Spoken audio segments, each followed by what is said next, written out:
जो भी आदमी सेना की वर्दी पहनता है वो जानता है कि उसके साथ कभी भी अनहोनी हो सकती है।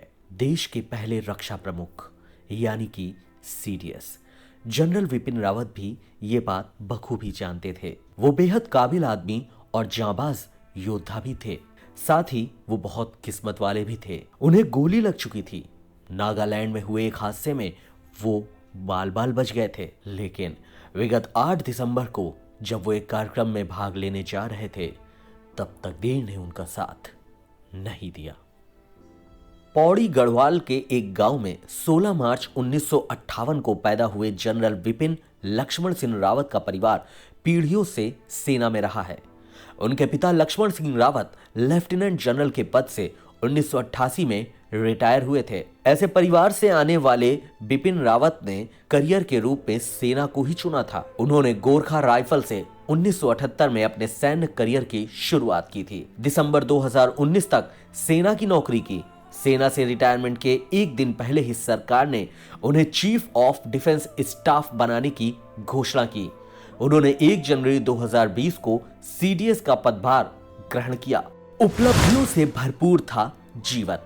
बिपिन रावत को 1978 में सेना की 11वीं गोरखा राइफल्स की 5वीं बटालियन में कमीशन मिला था। भारतीय सैन्य अकादमी में उन्हें स्वॉर्ड ऑफ ऑनर से सम्मानित किया गया था। जनरल रावत का करियर उपलब्धियों से भरपूर रहा है।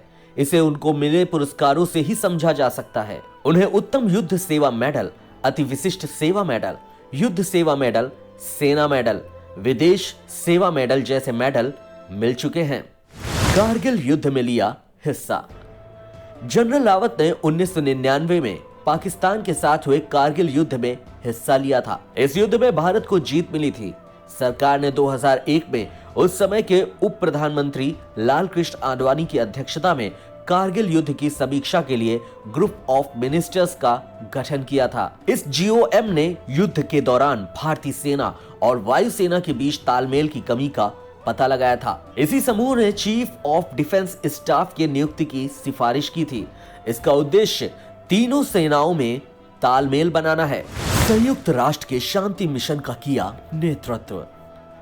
जनरल विपिन रावत ने कांगो में संयुक्त राष्ट्र के शांति मिशन का नेतृत्व भी किया। इस दौरान उन्होंने एक बहुराष्ट्रीय ब्रिगेड का भी नेतृत्व किया। उन्हें 1 सितंबर 2016 को उप सेना प्रमुख बनाया गया था। जनरल रावत ने सेना की कमान 31 दिसंबर 2016 को संभाली थी। उन्हें 2 अनुभवों पर तरजीह दी गई थी। इनमें अशांत क्षेत्रों में काम करने के उनके अनुभव की बड़ी भूमिका थी।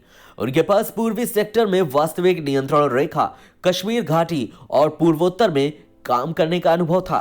सीमा पार कर की आतंकियों पर कार्रवाई।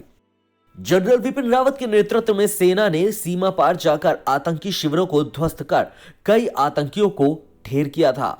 मणिपुर में हुए एक आतंकी हमले में 18 सैनिक शहीद हुए थे। इसके जवाब में सेना के कमांडो ने म्यांमार की सीमा में दाखिल होकर हमला किया था। इस हमले में उन्होंने कई आतंकी मार गिराए थे। यह अभियान चलाया था 21 पैरा ने, जो 3rd कॉर्प्स के तहत काम करता था।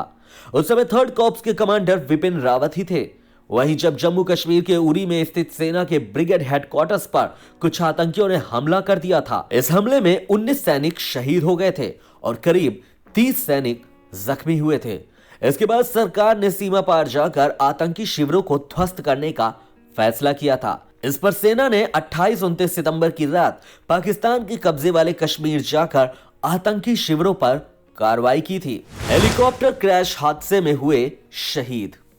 बेहद काबिल ऑफिसर और जाबाज योद्धा शहीद जनरल विपिन रावत नागालैंड में हुए एक हादसे में बाल बाल बचे थे।